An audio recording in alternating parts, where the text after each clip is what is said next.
Hello বন্ধুরা, কেমন আছো সবাই? আশা করি তোমরা সবাই খুব ভালো সুস্থ আছো। তো আজকে আমরা কথা বলতে যাচ্ছি পাড়িয়া নিয়ে। তো সিনেমাটা আমি গতকাল রাতে দেখে এসেছি। একটা রাত কেটে গেছে, আজকে দিনেও অনেকটা টাইম কেটে গেছে। তারপরেও না আমি সিনেমাটা ঘোর থেকে বেরোতে পারছি না, রেশটা কাটছে না। লাস্ট কবে কোন বাংলা সিনেমা দেখে এটা হয়েছে আমার তো মনেই পড়ে না। আই থিঙ্ক লাস্ট 4-5 ইয়ার্সের কোনো সিনেমা দেখে আমার এরকম হয়নি। তো পাড়িয়ার জবে থেকে অ্যানাউন্সমেন্ট হয়েছে, টিজার হয়েছে, ট্রেলার এসছে, আমি কিন্তু বারবারই বলে গেছি এই সিনেমাটা কিন্তু একটু অন্যরকমের হতে যাচ্ছে। এর যে মেন বিষয়বস্তু একদম ডে ওয়ান থেকে অ্যানাউন্সমেন্টে কিন্তু লোকের মধ্যে একটা বাজ ক্রিয়েট করেছে যে স্ট্রিট ডগ পাড়িয়া, তাদের নিয়ে একটা গল্প, তাদের হয়ে লড়াই করার একটা গল্প। তো গল্পটা ট্রেলারে আমাদের যেটা দেখানো হয়েছে সেটাই গল্প, যে বিক্রমের যে ক্যারেক্টারটা আছে ছোট একটা বাচ্চা কুকুরকে খুঁজে বেড়াচ্ছে এবং সেটা এক্সপ্লোর করতে গিয়ে একটা জার্নি দেখানো হয়। সেই জার্নিতে তার বিভিন্ন লোকের সাথে দেখা হয়।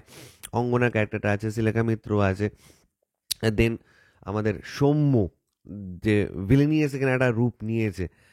মানে কি বলবো, এই কিনা সে এত রোমান্টিক রোমান্টিক, তুমি ভাবো হিরো অ্যান্টাগনিস্ট এবং প্রোটাগনিস্ট তারা এতদিন চকলেট বয় ছিল, প্রেমের গল্প করতো, তাদেরকে ভেঙে চুড়ে তথাগততা এখানে যা করেছে, তাদের নিয়ে জাস্ট খেলেছে এবং তারাও ফ্রি হ্যান্ড পেয়ে বিক্রম এবং সৌম্য জাস্ট দাপিয়ে বেরিয়েছে।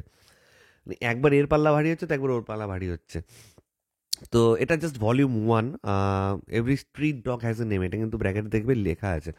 এটা হচ্ছে ভলিউম 1, গল্পটা শেষ হয়নি, গল্পটা আরও ক্যারি ফরওয়ার্ড হবে, আরও একটা বা দুটো পার্ট হয়তো আসবে, আমি জানি না, নট শিওর। তো সিনেমাটা দেখার পর না আমি বলছি যে বস, এই সিনেমাগুলো কেন হয় না আমাদের বাংলা ইন্ডাস্ট্রিতে, কেন হয় না? এরকম কনসেপ্ট আছে, ঠিক আছে, এ সার্টিফিকেশন পেয়েছে, পাক হলে চলুক, সিনেমা তো হলের জন্য। তোমার এ পেলে কি হয়, ওটিটি টেলিভিশন এগুলোতে একটু দেরি হয়ে যায় ব্যাপারটা, কিন্তু হলে তো চলে যায় সিনেমাটা, যদি তুমি সেই ধরনের সিনেমা বানাও আর কি। তো পাড়িয়া কোথাও কেমন হচ্ছে, হলে গিয়ে ওয়ার্ক করবে, হয়তো ওয়ার্ড অফ মাউথ যেতে যেতে একটু সময় লাগবে। এই সিনেমাটা যদি একটা লম্বা লং রান দিতে পারে না, তাহলে কিন্তু একটা ভালো কালেকশন করবে এবং ওয়ার্ড অফ মাউথ খুব ভালো আছে। আমার সাথে যারা সিনেমাটা দেখেছে তারাও বেরিয়ে বলছে যে কি দেখলাম, স্পেশালি লাস্টের কিছু সময় ক্লাইম্যাক্স পোর্শনে যে অ্যাকশন সিকোয়েন্স দেখানো হয়েছে, এটা সবাই বলবে যে বাংলা সিনেমা হিসেবে আমি ভাবতেই পারিনি যে লাস্টে গিয়ে এই ধরনের থাকবে। ভায়োলেন্স আছে আছে, সব ঠিক আছে, কিন্তু এই রকমের মানে আনবিলিভেবল। ছোট ছোট রোলে যারা আছে, ধরো লোকাদা আছে, দেবাশিস আছে, আই থিঙ্ক মৃত্যুঞ্জয় আছে, হ্যাঁ মৃত্যুঞ্জয় নাম। তারপরে আরও অনেকে, ধরো ওই বয়স্ক মহিলা যিনি ছিলেন, এই যে ছোট ছোট কিছু চরিত্র আছে, তো অম্বরীশদের ক্যারেক্টার ধরো, তো তারা এমন না যে তাদেরকে জাস্ট নেওয়ার জন্য নেওয়া হয়েছে যে এই ফেসগুলো থাকলে আমার খুব এ হবে, হেল্প হবে, এ হবে, তা নয় কিন্তু ওই ক্যারেক্টারগুলোতে তারাই যায়। ঠিক আছে, এদের মধ্যে অনেকেই আছে যারা এর আগে হয়তো হার্ডলি দুটো তিনটে সিনেমা করেছে বা করেনি, কারণ নতুন আম, ছোট ছোট রোল করে, তো তাদেরকে এই ছোট ছোট জায়গাগুলোতে যে গ্যাপ ফিলিংগুলো করেছে তথাগতদা, সুপার এক কথায়। এই সিনেমার কি কি ভালো দিক দেখো, সিনেমার পারফরমেন্স তো আমি বলেই দিলাম। মানে যে মেইন লিড ক্যারেক্টার দুটো, তারা বাদও যে সাপোর্টিং যারা আছে, অঙ্গনা টঙ্গনা, আর এতক্ষণ যার কথা বললাম আর কি, প্রত্যেকে খুব ভালো করেছে। এর অ্যাকশন, কোরিওগ্রাফি খুব ভালো, ডিরেকশন খুব ভালো, আনওয়ান্টেড সিন এই সিনেমাতে নেই বললেই চলে। হ্যাঁ, কিছু কিছু জায়গায় একটু ড্র্যাগ করা হয়েছে, কিন্তু তোমাকে ধৈর্য ধরে শুনতে হবে, যে যে কথাগুলো বলছে, যে ডায়লগগুলো দিচ্ছে, সেগুলো ফিল করতে হবে যে কি কি বলছে কি। দেন এর মিউজিক, রণজয় যেভাবে ডিজাইন করেছে, রণজয় দা সুপার একটা অন্য ধরনের ওয়ার্ল্ড ক্রিয়েট করেছে একটা। সিনেমা তো অডিও ভিডিও দুটো মিলে হয়, এমন ভিডিও সুপার, কিন্তু অডিওটা ঠিকঠাক যাচ্ছে না, তাহলে কিন্তু সিনেমার কি বলবো,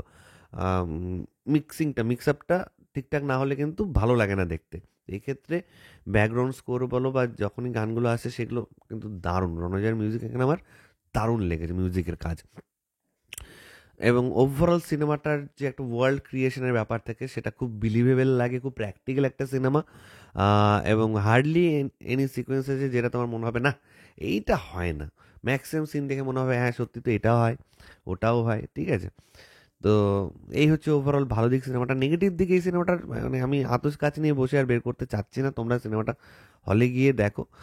নেগেটিভ দিক বলে কেউ বলবে কিছু কিছু জায়গায়, যেটা বলছিলাম, একটু ড্র্যাক করা হয়েছে কোথাও, কিছু কিছু জায়গায় হয়তো মনে হবে ডায়লগ বেশি বলছে, অনেকক্ষণ ধরে বলছে, বা আম, কি বলবো, কিছু কিছু জিনিস ওভার দ্য টপ আছে। Over the top in the sense যে একটা সাধারণ মানুষ কি এইটা পারে করতে, এই লেভেলে এক্সট্রিম লেভেলে গিয়ে করতে পারে, এইটা একটু মনে হতে পারে কারো। আদারওয়াইজ কিন্তু সিনেমাটা মানে কি বলবো, ওয়ান টাইম না, দুবারও দেখা যেতে পারে, কারণ আমি মনে হয় আরেকবার দেখতে যাবো সিনেমা। কোন সিনেমা লাস্ট আমি বাংলা দুবার দেখেছি আমার খেয়াল নেই, কিন্তু এই সিনেমাটা মনে হচ্ছে আমি দুবার দেখতে যাবো তথাগতদা। Hats off Bikram, hats off সৌম্যদা। তোমার সাথে লাস্ট সাউথ সিটি মলে দেখা হয়েছিল, মানে সেদিনও আমি জানতাম না যে তুমি এই ধরনের একটা ক্যারেক্টার করতে চলেছো, নইলে বলতাম যে কি করেছো, বাপ রে বাপ। Super super excellent movie. এবং এই সিনেমাটা অনেক অনেক অনেক ভালোবাসা ডিজার্ভ করে, অনেক বেশি সাপোর্ট ডিজার্ভ করে। প্লিজ গো অ্যান্ড ওয়াচ পারিয়া। প্লিজ, মানে অনেক সময় হয় যে টিজার ট্রেলার দেখে খুব এক্সাইটমেন্ট থাকে, কিন্তু সিনেমা দেখে আমরা কি বলবো ডিমোটিভেটেড হয়ে যাই, মানে স্যাটিসফাইড হই না আর কি। কিন্তু এই সিনেমাটা কিন্তু সেটা করেনি, ডিসঅ্যাপয়েন্ট করেনি আমাকে। রাদার আমি বলবো আরেকবার আমাকে হয়তো হলের দিকে টেনে নিয়ে যাচ্ছে এই সিনেমাটা, এইটুকুনি বলবো। তো তোমরা যারা পারিয়া দেখে এসো নিচে কমেন্ট সেকশনে জানাও কার কেমন লেগেছে।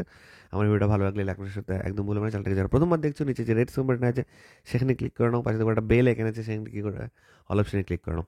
ঠিক আছে বন্ধুরা, ভালো থেকো সবাই, সাবধানে থেকো সবাই, love you all, take care.